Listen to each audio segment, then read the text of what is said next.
Hi, welcome back to another skills video, and in this video we're going to be covering mock tests and driving assessments.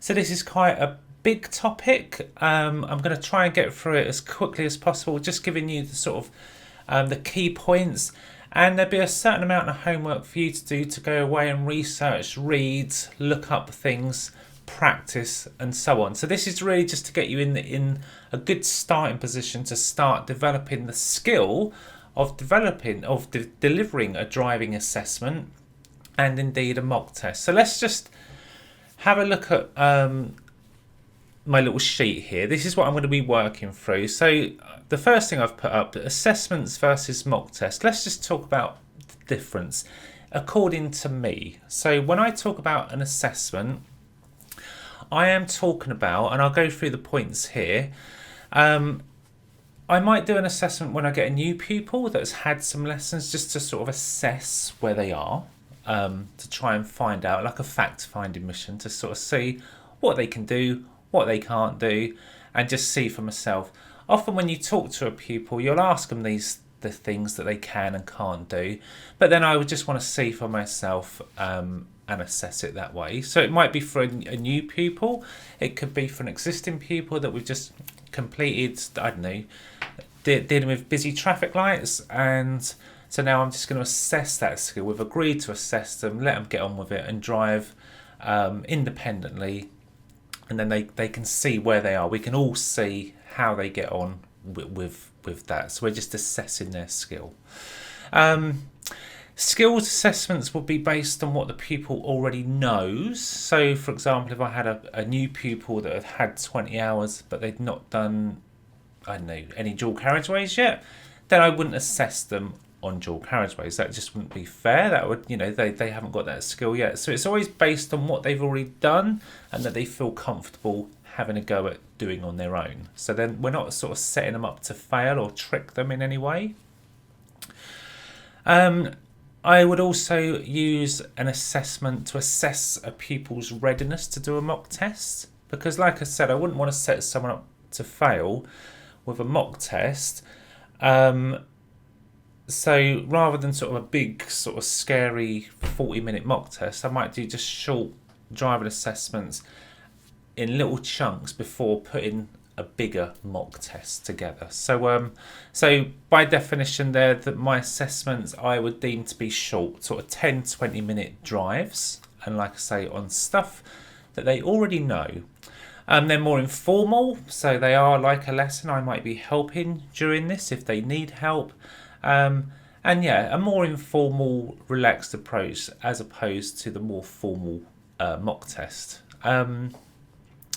I might adapt my routes to match their needs. So let's say if they were doing traffic lights, turning right, and I think they just fluked one. There was a green traffic light. They were turning right. They proceeded to turn right. On this occasion, there were no oncoming cars, and I'm just wondering. I wonder if that was just a fluke, or whether if there was a car, whether they would have waited. So I might just adapt the route, go back to either the same junction or a similar junction that would test that out to see whether they fluked it or whether they actually know, so I'm properly assessing their skills. So they're adaptive. I will change the route based on their needs as I see it. And also I might put in there the option for doing some fault ID and giving a reason. So I might say to my pupil, look, if I'll let you do the traffic lights, I'll give you directions like I normally do, and if I see a fault, do you want me to point it out to you as I see it and give you the reason why? And they might say yeah or no, save it till the end. So we might sort of have some a little bit of fault ID, because often by doing that, when a pupil, let's say the pupil's just creeping over the speed limit in a 20 zone, I would say, I'm just going to record a use of speed fault because your speed just crept over to 23 in that zone. By saying that, the pupil's much more self-aware of that and will probably fix that problem for themselves without any further need for me to say anything. So they're sort of self-correcting just by being aware that they did it. So for me, that is assessment. So let's move on to what I feel is a mock test. So mock tests. I would do a mock test for a pupil that I feel is capable of passing it. So, like I say, I wouldn't set someone up to fail. If I thought they were just a million miles away from it, I'm not going to do a mock test and say, look, here's 40 faults. And, because that's going to be very demoralising because they're just not ready. So I would only do a mock test for a pupil that I feel is capable of doing a good job and having a positive experience from doing that mock test.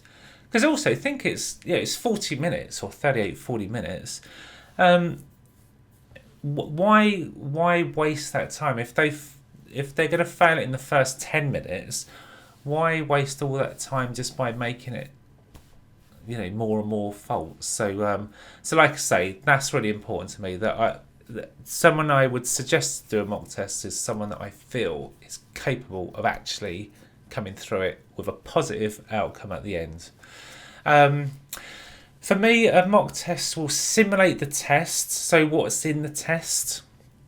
It will be conducted the same way an examiner will conduct it, with an eyesight check, just so they know what's going to happen on the day. That they've got to bring their license, things they need to bring, how it all works at the test centre, how the eyesight test works. I do the show and tell questions. And to explain how the test works to them, that it will last about 38 to 40 minutes, etc. That there'll be a manoeuvre, a period of independent driving, possibly an emergency stop, and just go through the whole patter, the words that the examiner would use. And I'm going to make it feel more formal. So it's not me, their driving instructor. I've kind of going to put my examiner hat on for this, and make it feel and simulate the test conditions as best as I can. So it's not going to be all laughy and chatty. It's going to be quite formal and like the real thing, as best as I can, just to see how the pupil reacts to that sort of difference of the quietness in the car for a start, and the examiner watching the pupil, and just to give them that feeling. So that's that one. All the test will include, so my route would include all road and traffic conditions. So they're going to get a little bit in the town, they're going to get a little bit of rural, they're going to get a little bit of dual carriageways. They're going to get, there'll be certain things that are in a driving test that they need to do, like traffic lights turning right, for example, busy roundabout turning right, possibly a stop junction in there. Pulling up several times on the left in a safe place. All the things that will come up in there, including their manoeuvre, just to give them that realistic experience. The mock test would last the full duration, 38 to 40 minutes. However, if my pupil's struggling and it's not a positive experience, then I would pull them up as soon as not as soon as they failed, but as soon as they're not in it anymore, if that makes sense. So if it's hopelessly going wrong and they know that and they're getting flustered, then I'm not going to just drag it out. I'll pull them up and say, are they all right, and possibly end the test there, and then we can just go back to a lesson, help them do the things that they're struggling with to make it a positive experience. I'm not going to sit there for 40 minutes and just say, like I say, you've got 40 faults and 3 were serious or dangerous. That's just not a good way to do it, in my opinion. So and then at the end there would be a result and debrief. So I'll go through it in a similar way that the examiner will do it, give them the results straight away and explain any driver faults that they've had. And that to me is a mock test and how I would do that. So let's give you some tips on how to deliver mock tests. So let's roll that up there. So as I've already said, I would put on my examiner's hat to make it feel and simulate the conditions of a test. Watch the pupil very closely, watch their eyes, hands, feet. Be aware of your situation around you, but really watch the pupil. Mentally drive it. What I mean by that is that when you're sitting there, as you do as an instructor, drive every metre of that road. Think, what would you be doing in this situation? Would you be checking your mirror? Would you be signalling? What gear would you be in? What position would you be in? Really think about your MSPSL routine and think about what would you be doing and drive that mentally. And if it's not right, then it's not right. So think of what's going on there and think, well, what would you be doing, and what is there a fault there? Is there something you could help them with? Record faults on the DL25. We're going to have a look at a DL25 in a little bit on this video, so keep watching. And when you're recording faults, just make sure it's safe to do it. So don't be recording a fault of when they just moved off and failed to check their blind spot as they're coming into a busy roundabout. Watch your pupil and make sure it's safe. When you take your eyes off the road, just put the mark on the DL25, the marking sheet. Just make sure it's safe to do that. Because also, if you're bogged down by writing notes, don't make notes. Make mental notes. Don't write things down. Examiners don't write things down because they're watching you. Once you're distracted and start writing stuff down, arguably you could start to miss things and be unaware of your surroundings and situations, which could put you in an unsafe situation with your pupil. Assess the whole situation before recording faults. We'll talk a little bit more about that when we get to the DT1, about how examiners mark exams. So we'll get back to that. Make a note of any not worthy faults. So what is a not worthy fault? Well, we've got driver faults, we've got serious faults, and we've got dangerous faults, which I'm sure you're all aware of. But there is such a thing as a not worthy fault, something that is of no significance to safety at that point in time. So I'll give you an example where someone recently,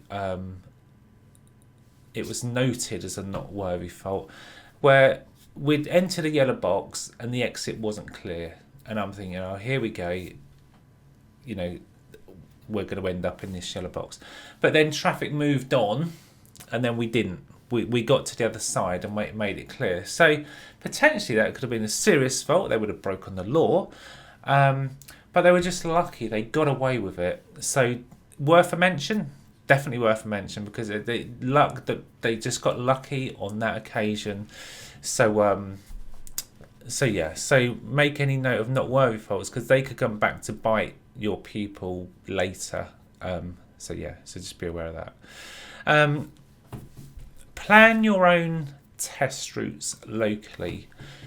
Avoid or don't use test routes. Examiners don't like it because you clog up the test routes, so that frustrates them. Often as a school we get complaints to us for our instructors using test routes. So let's not clog those up. And also, if you've got a pupil that lives in Dereham, why bring them to Norwich, a 45-minute drive to where the test centre is, to a route there, when you've got everything you need in Dereham or wherever it is that you live? So plan local routes and just make sure they're fit for purpose. So make sure that there is a roundabout where they can turn right. If there's a set of traffic lights next to you, get them to turn right. If there's a stop line, get that in there. You know, mini roundabouts, all the road types and road conditions, get that, include that in the route to make it sort of fit for purpose. So variable speed limits, variable road conditions, all that kind of stuff. So and when we're going to be giving you some tips about going out with examiners, and then you can sort of see how test routes are constructed and what makes them fit for purpose. So we'll talk about that in a little while. Other tips: you can use a sat nav. The examiners use the TomTom 52 Start sat nav. So pre-record independent drives, so you can have them recorded in your sat nav and use them for your mock test. That gives a more realistic experience to your pupil of how the test will be conducted.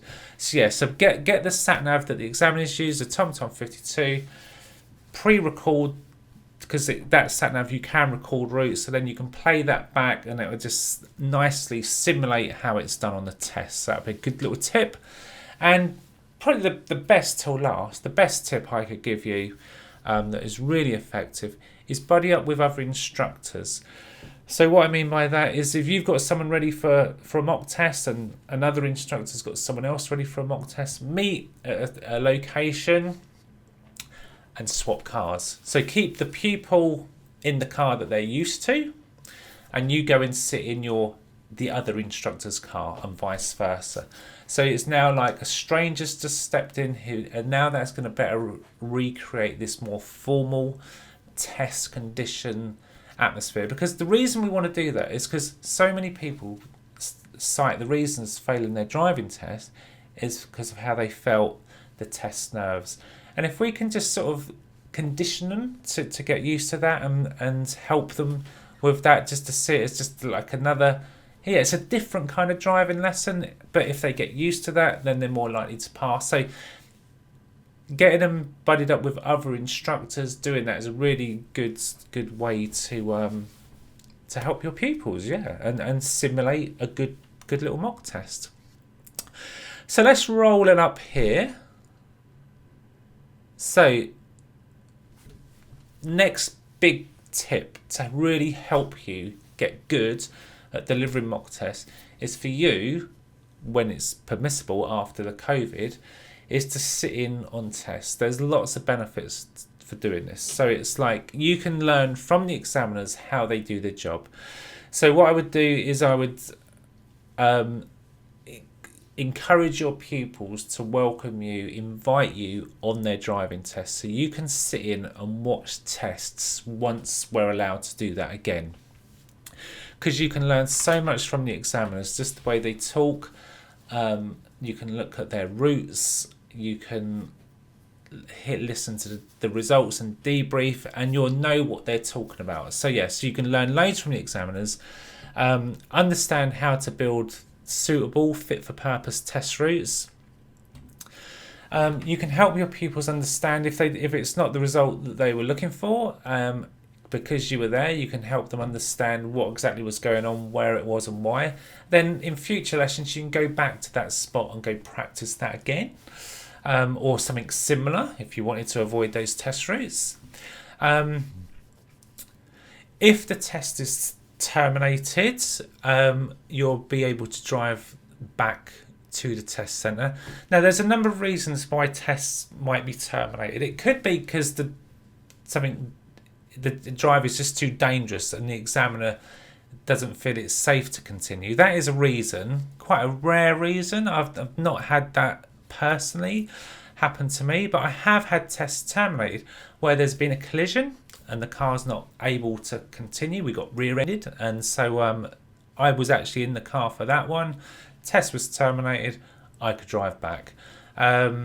Heavy traffic, I've been sat in a test with that where we just hit really heavy traffic. The examiner tried to divert and we just couldn't get out of it. So because of time, he had to terminate the test. And so therefore I was able to drive back, because if they terminate a test, the examiner won't drive back. They leave the car with your pupil in it, and then you're at the test centre. You've got to now get to where your car is to go and recover it. So so there was a really big advantage. The two tests I've had terminated, and luckily enough, I was actually there in the back to get my car back. So that was good for the examiner because he got to his next test on time. It's good for me because I got my car and it wasn't just sat there. Good for my pupil, apart from the test was terminated. That wasn't good for the pupil. And also, by sitting on the back of the test, another benefit is it's moral support for your pupil. They might be feeling anxious. The fact that this strange examiner's getting in the back and having someone on their sides, even though you can't help or contribute in the test in any way, just there for moral support has been a good... I found it quite good. I've encouraged my pupils, saying that I'd be honoured if I could sit in your test, but obviously it is your decision.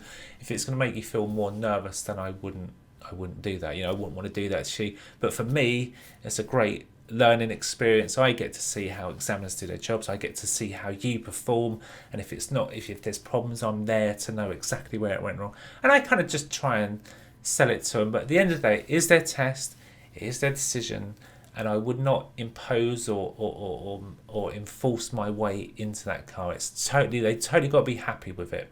That's really important. Sitting in on tests, there are some rules. Make sure you turn off your phone, and if your phone's connected Bluetooth to your car, turn that off, because you don't want inquiries coming in while you're sat at the back. That's not going to be good. So make sure that phone's off and the Bluetooth's disabled, so you're not going to get any of that. Once the examiner comes out and asks your pupil, they're going to say to them, would you like your examiner to accompany you today on the test? And if they say yes, great. If they say no to that, they'll say, would you like your instructor to be present at the result and debrief at the end? So if your pupil's going to accept you in the car, then obviously they'll say yes to the first question. And then just hang back, let the candidate and the examiner go to the door, and then you just follow. You're not taking any part in that test. You're just hanging back and observing. Best position is to sit behind the pupil, so you get a good view of the examiner and you can sort of see what's going on ahead as well. Try not to be in the line of sight of your pupil's rear view mirror, because that might be a bit distracting for them. So make sure you sit over a bit so they don't, keep, every time they look at the mirror, they're looking at you. That you don't want that. You've got to keep still and be very quiet. Like I say, you're not allowed to say anything. No coughing, no codes, nothing like that. If the examiner suspects any cheating's going on, the test will be terminated. So keep very still. Keep your hands on your lap. I wouldn't be making notes or scribbling things down, because just think how your pupil and the examiner is going to feel if you're there with a notepad scribbling stuff. What's going on? I just wouldn't do that. Just make mental notes and observe it. Be there, be present, be mindful, and enjoy the experience. And don't look at your pad scribbling notes, because one, it's very distracting, and everyone just thinks, what the hell is he writing? What's going on? So so that would be the test. So you can't have any input. If the examiner in the past, I've sat in the back towards the end of a test, and the examiner has engaged me in a conversation, and myself, the examiner, and the pupil, who was a landscape gardener, were all talking about gardens, and that was a very unique experience where we were just having a chat, and it felt very informal, quite an odd experience. And then the pupil made a mistake, and the examiner said, sorry, we'll be quiet now, we'll let you concentrate. And that was the end of that conversation. So don't have your opinion or your views or argue. Do not argue with the examiner. Do not do that. That is not the time or the place, and it will be noted. Do not do that. Okay, that is not your job. They have their job, you have your job. Okay. So so they're the rules for sitting on the test. Other things I want to just have a look at with you is having knowledge of the DT1 and the DL25. So let's just have a look at those. I'm just going to minimize that.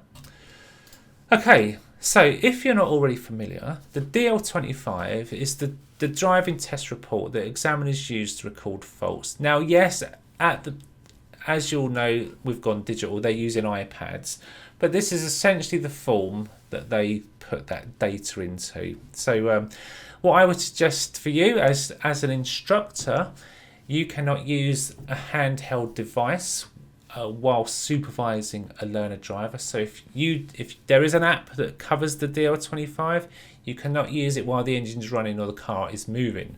So what I would suggest is print one of these out, put it on a little clipboard. If you're using a clipboard, have non-reflective surface on it, so you're not dazzling your pupil. No metal sharp objects in case there is a collision in it.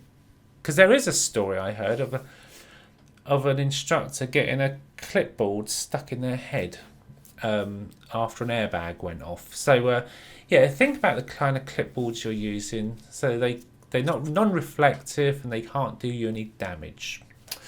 So yeah, print one of these off, and this is the form you want to be using to record faults. If you get familiar with this form, it's very quick and easy to record a fault. You can think, I almost now to a stage where if I had a DL25 on a clipboard here, if you said to me following distance, I'd know it'd be in the middle aisle, sort of slightly to near the top, sort of about a quarter of the way down as a guess. Like me, actually, now I've said that, I better say following distance. So there it is. So I know I just know that it's in the middle aisle, about it's halfway down. So mirrors and signals are in this middle column here. All your maneuvers are here. Your control faults are here. You've got faults on positioning. Yeah, I'll let you look at it. But yeah, start to know your way around this form so you can record faults without taking your eyes off the road for too long. You can just sort of know where they are and get them recorded just by using a little stroke, a little line in there.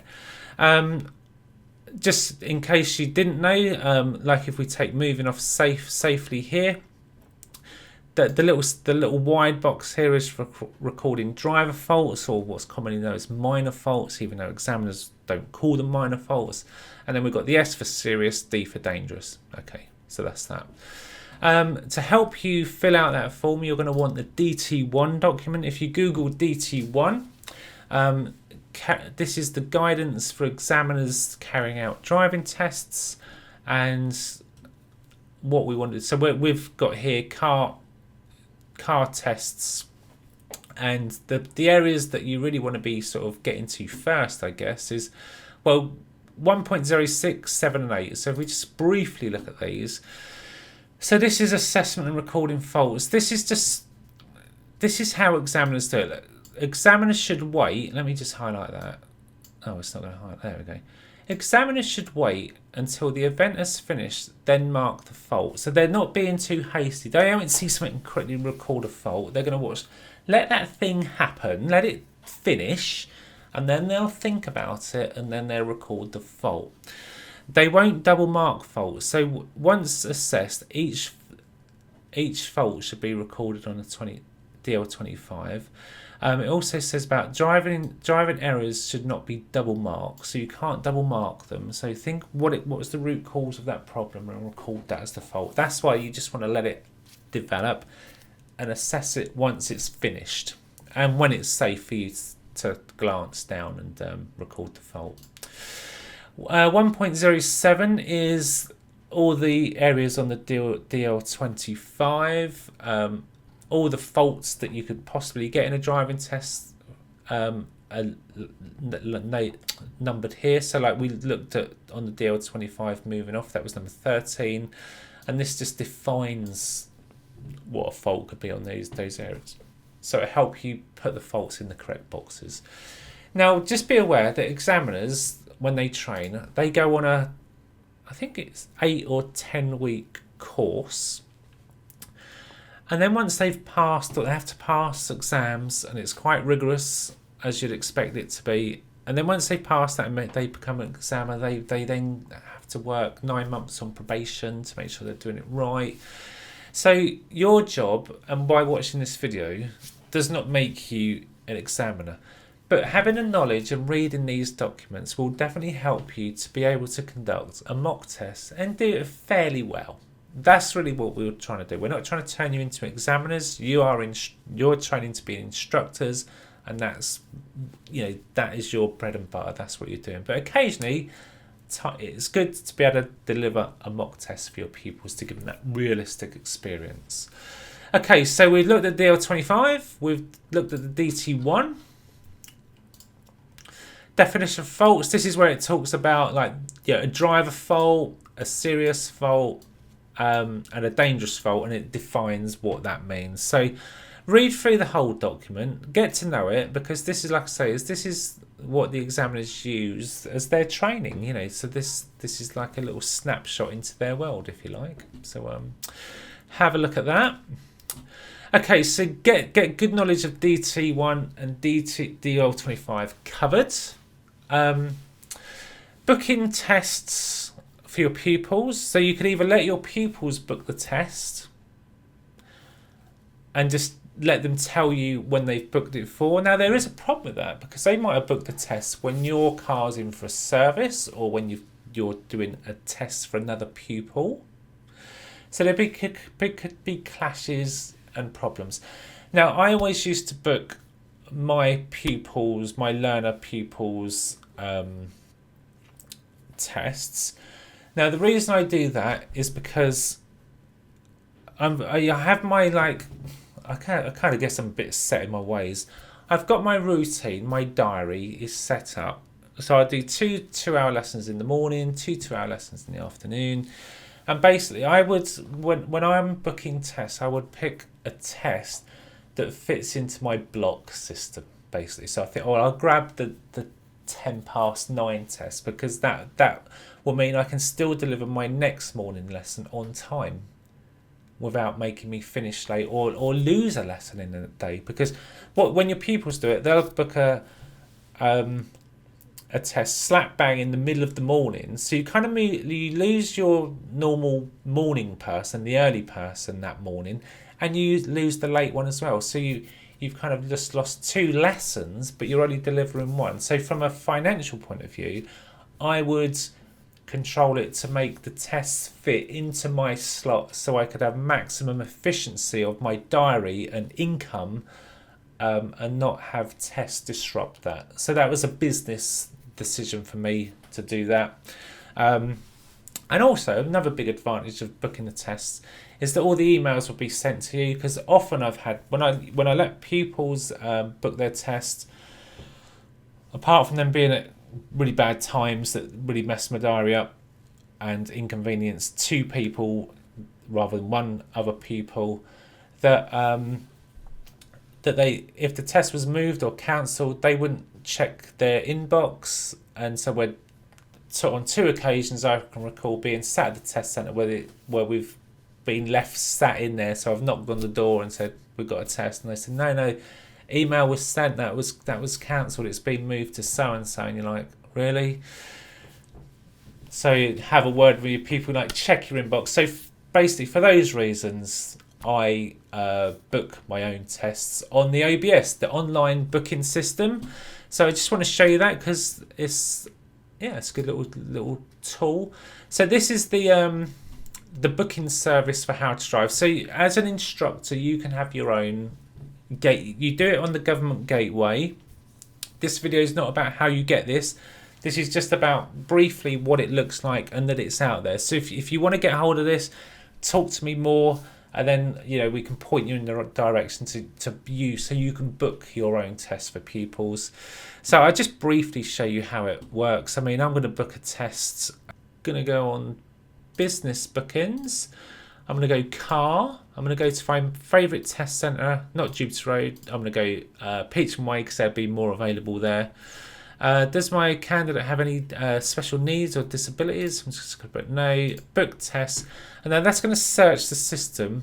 I think it looks 17 weeks ahead, so there's nothing in the week I'm looking at. So if I just go next available, that's going to scroll all the way through to nothing. So in Norwich, nothing, no tests. So that's not a good illustration. So let me just cancel that, and let me just, for illustration purposes, I'll look for a part 3, an ADI part 3 test in Peacham Way, Norwich. Next available. So now we're looking for these green ones. So we've got a test here. If I hover over that, there's a part 3 test, 8:30 in the morning. It'd be just the same when you do this for the L test as well. So then you can go and once you click on that, you get 15 minutes just to book it, pay for it. So you would pay for it as the instructor, and then of course you would just get that money back from your pupil. Say, look, I've booked it for you. You owe me 62 quid. Okay, so I'm going to come off that and put this one back up.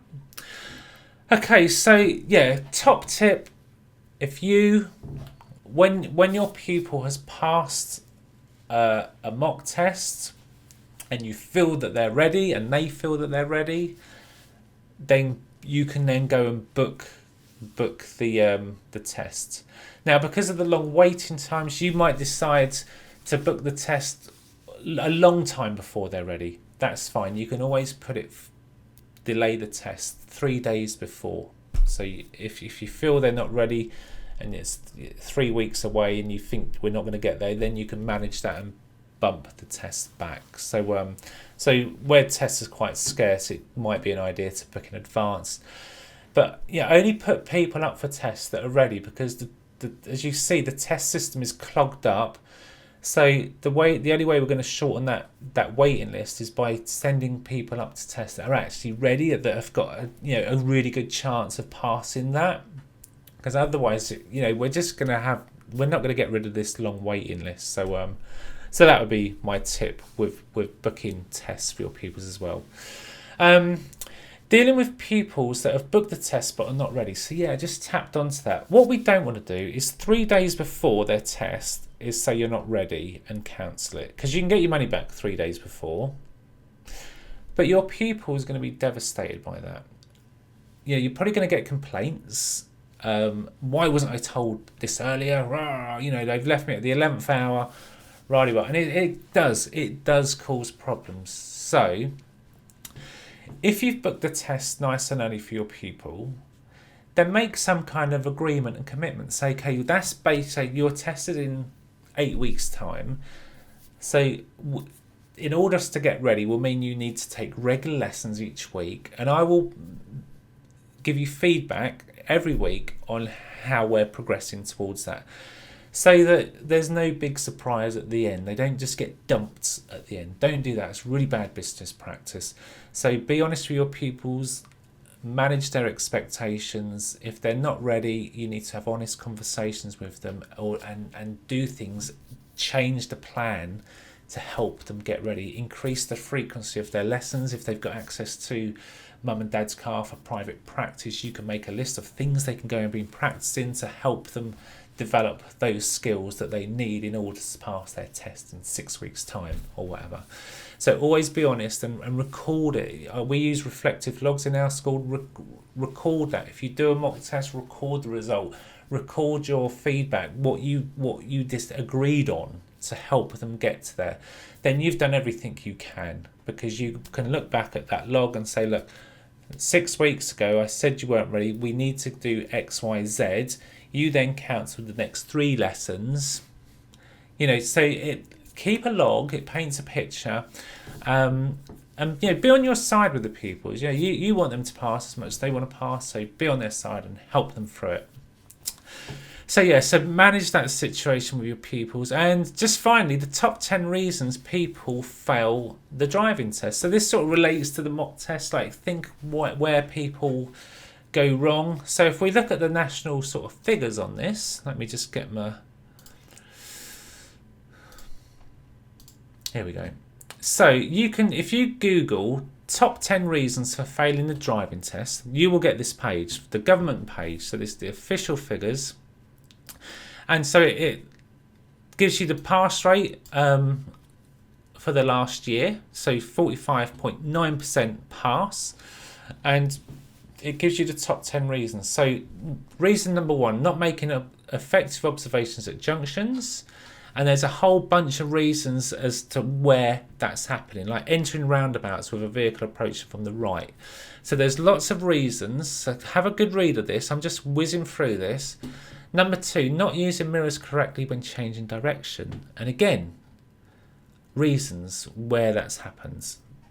Explanations as to why does that happen. Number 3, not having proper control of steering. Okay, so these top 3 have been the top 3 for like ever, and I'm just going to show you that. So why people fail driving tests are because not making effective observations at junctions, not using mirrors before changing direction, and steering faults. So let's look back in history. So this is the year that I just had up, 2019 to 20, with that 45.9% pass rate. Now look, top reasons: junctions observation, mirrors, change of direction, control, steering. That was that year. Next year, same. Year before, same. That was back in 2017. Go back a year, junctions, mirrors, control. Junctions, mirrors, control, steering, all the same. same, same, same, same. Back to 2009, 2010, junctions, mirrors. Ah, where's steering? Steering was down there. Different. The year before that, junctions, mirrors, steering was down there. It's okay. So for the last 10 years, the top three have always been the same as these ones here. That tells a story. When you go out and do your mock tests, yeah, the likelihood of your pupils failing for one of these top three reasons is what your examiners see day in, day out. You know, they must think, here we go again, right? I can always predict what they're going to fail for. It's going to be the top three, isn't it? So think about this. Read this document. Think about how you can prevent that, because observations at junctions, you know, are you watching your pupil close enough? If they're turning left and just looking right and going over them giveaway lines and not looking the way they're going, that's a serious fail. It's what they fail for, or one of the reasons. So watch your pupil, be aware of it, and if you can address these things, then you're going to get your pass rate up. So yeah, think intelligently about this. Think about the data. Think about what's going on. Think about what they've put here in these reasons, and think about, is this your pupil? Sort this out and you'll sort out your pass rate. So anyway, so that's some reading, some homework for you to go and do. So that concludes this. Quite longer than normal, but it's quite a meaty subject. So that concludes our driving assessments and mock tests. I hope you found it useful. There's going to be a worksheet, some questions for you to go and answer, fill out, just to make sure you've been watching this. Do your homework, and I'll see you in the next video. Thanks for watching.